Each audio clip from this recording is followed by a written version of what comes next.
ብቸኝነት ሰው ማጣት ከበደኝ ብቸኝነት አንገላታኝ ከበደኝ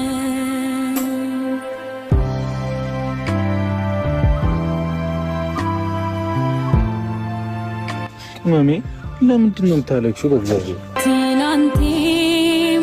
ዛሬ ላይ አንድ ሆነው አሰሩኝ